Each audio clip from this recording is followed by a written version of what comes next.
اعوذ باللہ من الشیطان الرجیم بسم اللہ الرحمن الرحیم رب اشرح لی صدری ویسر لی امری واحلل عقدۃ من لسانی یفقہوا قولی۔ محترم خواتین، السلام علیکم ورحمۃ اللہ وبرکاتہ۔ آج سورہ روم سورہ نمبر 30 کا خلاصہ پیش خدمت ہے۔ سورہ روم مکی صورت ہے، اس میں کل 60 آیتیں ہیں۔ اس سورے کا ایک شأن نزول ہے۔ واقعہ کچھ ایسا ہے، صحیح حدیث ترمذی کی کتاب نمبر 44 باب نمبر 30 حدیث نمبر 3194، نبی صلی اللہ علیہ وسلم کے زمانے میں 2 طاقتیں تھیں۔ ایک طاقت ایران کی تھی اور دوسری طاقت روم کی تھی۔ ایرانی لوگ آگ کو پوجتے تھے، جبکہ رومی لوگ عیسائی تھے، اہل کتاب تھے۔ مشرکوں کی ہمدردیاں ایرانیوں کے ساتھ تھی، کیونکہ مکے کے مشرکین اور ایرانی دونوں بھی غیر اللہ کو پوجتے تھے، اللہ کے علاوہ دوسروں کو پوجتے تھے، جبکہ مسلمان کی ہمدردیاں رومیوں کے ساتھ تھی، کیونکہ اہل کتاب یعنی توحید پرست تھے، عیسائی تھے، وہی آخرت پر یقین رکھتے تھے۔ مسلمان بھی توحید والے تھے، کتاب والے تھے اور آخرت پر یقین رکھتے تھے۔ نبی صلی اللہ علیہ وسلم کے زمانے میں ایسا ہوا کہ ایرانی لوگ جو آگ کو پوجنے والے تھے وہ رومیوں پر غالب آ گئے اور اہل کتاب رومی ہار گئے۔ اس پر مشرکین مکہ بہت خوش ہو گئے اور کہا، دیکھا آگ والے جیت گئے جبکہ اہل کتاب رومی ہار گئے۔ اللہ نے اس سورت کے ذریعے سے یہ بتایا کہ چند سال بعد رومی ایرانیوں پر غالب آ جائیں گے۔ قرآن آئندہ آنے والی بات کو بیان کر رہا ہے، اس لحاظ سے یہ معجزہ ہے جو آئندہ یعنی بعد میں آنے والی بات کو ظاہر کر سکتا، وہ معجزہ کہلاتا ہے۔ اب صحابہ تو اس بات کو یقین کیے، لیکن دوسرے لوگ اسے ناممکن سمجھے۔ ابو بکر صدیق رضی اللہ عنہ نے ابو جہل سے شرط لگائی تھی کہ 5 سال کے اندر اندر جیت جائیں گے۔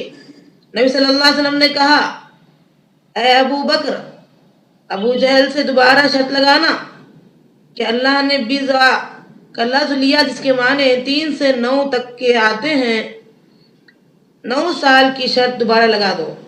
بالآخر ایسا ہی ہوا۔ 7 سال کے بعد ابھی 9 سال ہونے سے پہلے ہی رومی غالب آ گئے، ایرانی ہار گئے۔ یہ کیسے ہوا؟ یہ اللہ کی مدد سے ہوا اور قرآن سے کیا ہوا وعدہ پورا ہوا۔ اللہ کا وعدہ سچا ہے اور وہ اپنے وعدے کی خلاف ورزی نہیں کرتا۔ یہ لوگ آخرت سے غافل ہیں، یہ لوگ جو آخرت سے غافل ہیں، جبکہ انہیں پتہ ہونا چاہیے کہ آخرت کی زندگی ہمیشہ ہمیشہ کی زندگی ہے۔ کیا وہ لوگ زمین میں نہیں گھومتے، اپنی جانوں میں غور نہیں کرتے؟ یہ لوگ زمین و آسمان اور ان کے درمیان میں جو چیزیں ہیں جو اللہ نے حق کے ساتھ اور ایک متعینہ وقت کے لیے مدت کے لیے پیدا کیا ہے، اکثر لوگ اپنے رب کی ملاقات سے بھی انکار کرنے والے ہیں۔ مثال دی جا رہی ہے، وہ لوگ غور کریں، دیکھیں دنیاوی قوموں کا کیا حال ہوا ہے، کیا انجام ہوا ہے جو زیادہ طاقتور تھے۔ غور کرنے والی بات ہے، کیا وہ لوگ برباد ہوئے تو تم برباد نہیں ہوگے؟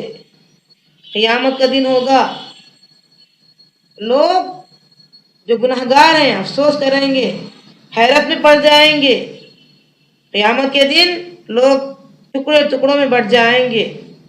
جو آخرت پر یقین رکھتے ہیں ان کے لیے جنت ہے۔ نیک لوگوں کو کہا جا رہا ہے غور کرو، 5 وقت کی نماز کا تذکرہ ہوا ہے، اللہ کی پاکی بیان کرو۔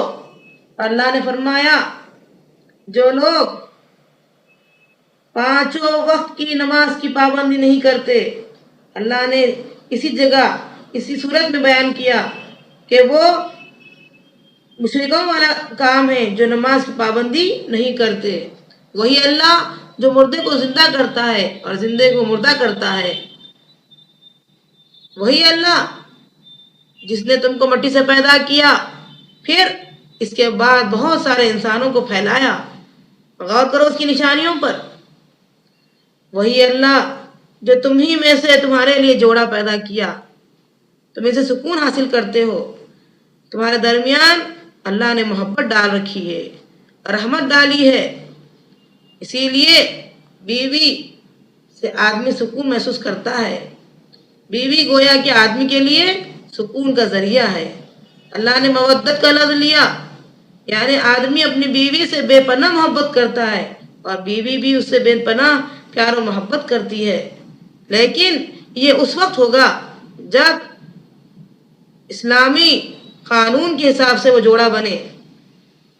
جوڑا اسے کہتے ہیں جو شادی کر کے بنے، جوڑا اسے نہیں کہا جائے گا جو ویسے ہی ساتھ میں رہے۔ اسلام نے اسے زنا سے تعبیر کی ہے، جو کسی عورت کے ساتھ میں رہے، اسلام کے اندر اس کے لیے سخت سزا ہے۔ نکاح کر کے جو گھر میں لائے، اللہ اس میں محبت ڈالے گا۔ اگر کسی کو اپنی بیوی سے سکون نہیں مل رہا ہے تو غور کریں، دیکھیں کہاں غلطی ہو رہی ہے۔ ہر آدمی چاہتا ہے پہلے اپنا حق لے، اگر وہ دوسرے کا حق پہلے ادا کرنے لگا تو اسے بھی حق ضرور ملے گا۔ ہر آدمی اپنے اپنے دائرے میں رہے، اپنا حق ادا کرتے رہے، جو حقوق اللہ نے اس پر فرض کیا ہے اسے پورا کرے۔ یہ رحمت کی چیز ہے آدمی کے لیے۔ بیوی کے ساتھ وہ رہنے بسنے کی تمام چیزیں مہیا کرتا ہے، انتظام کرتا ہے۔ اسی طرح بیوی بھی اپنی طاقت کی حد تک اس کو سکون دیتی ہے، یہ اللہ کی نشانی ہے۔ اسی طرح زبان کا مختلف ہونا، رگوں کا مختلف ہونا، یہ بھی اللہ کی نشانی ہے۔ جہاں والوں کے لیے اس میں نشانیاں ہی نشانیاں ہیں۔ غور کیجئے، ایک آدم کی اولاد ہے۔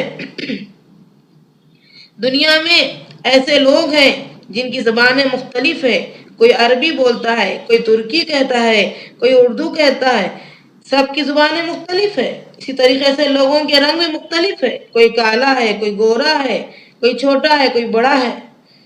بلکہ آدمی کے جسم سے بھی پتہ چلتا ہے کہ وہ کس ملک کا ہے۔ ویسے بھی اللہ نے بھائی کو بھائی سے مختلف بنایا ہے، جسم کو مختلف بنایا ہے، چہروں کو مختلف بنایا ہے، یہ اللہ کی نشانیاں ہیں۔ اگر چہرہ ایک ہی ہو تو قانونی طور پر مجرم کو پہچاننا مشکل ہو جائے گا۔ غور کریے، ایک ہی ماں باپ کی اولاد ہونے کے باوجود اللہ نے مختلف بنایا، یہ اللہ کی نشانیاں ہیں۔ اللہ نے رات کو آرام سے سونے کا وقت بنایا، دن میں روزی روٹی تلاش کرنے کا وقت بنایا۔ غور کریے، بجلی جب آسمان پر چمکتی ہے تو آدمی خوش بھی ہوتا ہے اور ڈرتا بھی ہے، اس میں اللہ کی نشانی ہے۔ بارش تو اتارتا ہے، غور و فکر کرنے والوں کے لیے ان تمام چیزوں میں نشانیاں ہیں۔ غور کریں، آدمی کہ آسمان بغیر ستون کے اللہ نے کھڑا کر دیے، یہ اللہ کی نشانی ہے۔ اسی طرح روزی کے بارے میں اللہ کہتا ہے، کوئی نوکر، کوئی سیٹھ ہے، کوئی مالدار ہے تو کوئی غریب ہے۔ تم پسند نہیں کرتے کہ نوکر تمہارا شریک ہو۔ کیا نوکر تمہارا شریک ہوتا ہے؟ اپنے نوکر کو اپنے برابر دیکھنا چاہتے ہو؟ نہیں چاہتے۔ جب تم اللہ کے ساتھ کسی کو شریک ٹھہراتے ہو تو وہ کیسے پسند کرے گا؟ کہ اللہ تعالیٰ فرماتے ہیں، غور کرو، فطرت ایک ہے۔ فطرت کا مطلب توحید ہے۔ اللہ نے تمام لوگوں کو توحید پر پیدا کیا۔ دیکھو، غور کرو، اگر بچہ اکیلا ہو، تنہا ہو، اس کو چھوڑ دیا جائے تو وہ ایک اللہ ہی کو ماننے والا ہوتا ہے۔ وہ مسلمان ہوتا ہے، موحد ہوتا ہے، شرک والا نہیں ہوگا۔ ہر بچہ فطرت اسلام پر پیدا ہوتا ہے، اسی ماں باپ اس کو نصرانی، مجوسی وغیرہ وغیرہ اپنے دھرم میں لے جاتے ہیں۔ بخاری کی حدیث ہے، کتاب نمبر 23، باب نمبر 92، حدیث نمبر 1385۔ نبی صلی اللہ علیہ وسلم نے فرمایا وہ جس ماحول میں پیدا ہوتا ہے، یعنی بچہ جس ماحول پیدا ہوتا ہے ویسا ہی ہو جاتا ہے۔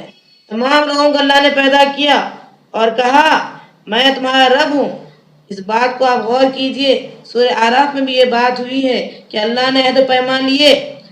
سورہ اعراف سورۃ نمبر 7 کی آیت 172 میں اللہ نے فرمایا آدم علیہ السلام کی پیٹھ سے قیامت تک آنے والے تمام لوگوں کو اللہ نے پیدا کیا اور کہا الست بربکم قالوا بلا شہیدنا، کہا میں تمہارا رب نہیں ہوں؟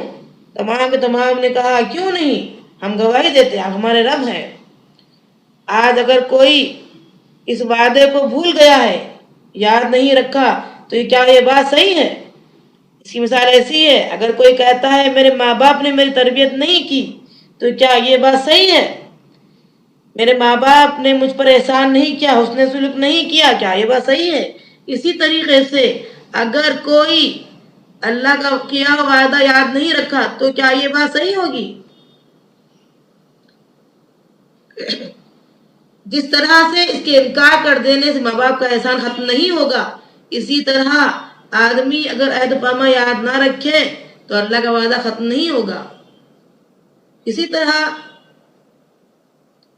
اللہ نے فرمایا ایک رب کی بات کرو، اسی کی طرف جھکو، نماز قائم کرو، مشرکوں میں سے نہ ہو جاؤ۔ اللہ نے فرمایا نماز قائم کرو ورنہ وہ مشرکوں والا عمل ہے، وَلَا تَكُونُوا مِنَ الْمُشْرِكِينَ، مشرکوں میں سے نہ ہو جانا، مطلب نماز قائم نہیں کرنے والا گویا کہ مشرک والا عمل ہے، مشرکوں جیسا عمل ہے۔ آگے اللہ تعالیٰ کہتے ہیں لوگوں حق دو، قریبی رشتہ داروں کو، یتیموں کو، مسکینوں کو۔ پھر اللہ نے فرمایا اللہ کی نظر میں سود بہت بری شے ہے، حرام شے ہے، سود لینا دینا دونوں حرام ہے۔ گرچہ کہ ظاہری طور پر زیادتی نظر آتی ہے، لیکن انجام کے طور پر نقصان کے اعتبار سے وہ چیز اللہ کی نظر میں اللہ کے نزدیک بہت گھٹیا شے ہے، گھٹی ہوئی چیز ہے۔ کہ اللہ تعالیٰ فرماتے ہیں زمین کے اندر، سمندر کے اندر خشکی و تری میں فساد پھیل گیا، اللہ نے ان کے کرتوتوں کی وجہ سے، بعض عمل کی وجہ سے ان کو مزہ چکھایا ہے تاکہ لوگ لوٹ آئیں۔ قانون کو جب اللہ کا توڑا جاتا ہے تو قتل غارت گری عام ہو جاتی ہے، چاہے سمندر کے اندر ہو چاہے زمین کے اندر ہو۔ اللہ کی اطاعت کی جائے وہاں سکون ملے گا۔ اللہ نے تو صرف بعض اعمال کا بدلہ دیا ہے، ورنہ اگر وہ پورے اعمال کا بدلہ لے تو پھر کوئی بھی باقی نہ رہے گا۔ سورہ فاطر سورۃ نمبر 35 کی آیت نمبر 45 میں اللہ فرماتے ہیں اگر ہم مواخذہ کر لیں، لوگوں کی ہر غلطی کو پکڑ لیں تو زمین میں کوئی بھی جاندار باقی نہیں رہے گا، لیکن اللہ نے وہاں مؤخر کر دیا ایک وقت کے لیے، وہاں حساب و کتاب ضرور لے گا۔ اللہ وہ ہے جو ہواؤں کو بھیجتا ہے، پھر اس کے ذریعے سے بدلیوں کو پھیلاتا ہے۔ دیکھو اللہ کی رحمت کیسی ہے، وہ مردے کو زندہ کرتا ہے، مردہ زمین کو زندہ کرتا ہے، اسی طریقے سے مردہ انسان کو بھی زندہ کرے گا۔ انسان کی حقیقت کیا ہے؟ تم کو پیدا کیا کمزوری کی حالت میں، نطفے کی شکل میں، غور نہیں کرتے؟ اے نبی صلی اللہ علیہ وسلم آپ صبر کیجئے، اللہ کا وعدہ سچ ہونے والا ہے۔ جو آخرت پر یقین نہیں رکھتے وہ آپ کو گھٹیا نہ سمجھے۔ اس صورت میں پیشن گوئی دی گئی، اس لحاظ سے یہ معجزہ ہے قرآن کا۔ اس میں توحید کے دلائل پیش کیے گئے۔ بچہ فطرت اسلام میں پیدا ہوتا ہے لیکن ماں باپ اسے اپنے دھرم میں لے جاتے ہیں۔ اس کے بعد اللہ نے بتایا کہ بارش کے ذریعے سے مردہ زمین کو اللہ زندہ کرتا ہے، اسی طرح تمہیں بھی جب تم مردہ ہو جاؤ گے تو زندہ کرے گا۔ پھر نبی صلی اللہ علیہ وسلم کہا جا رہا ہے صبر سے کام لیجئے، اللہ کا وعدہ سچ ہونے والا ہے۔ اللہ تعالیٰ ہم تمام کو قرآن کو سمجھنے، عمل کرنے اور دوسروں تک پہنچانے کی توفیق عطا فرما۔ السلام علیکم ورحمۃ اللہ وبرکاتہ۔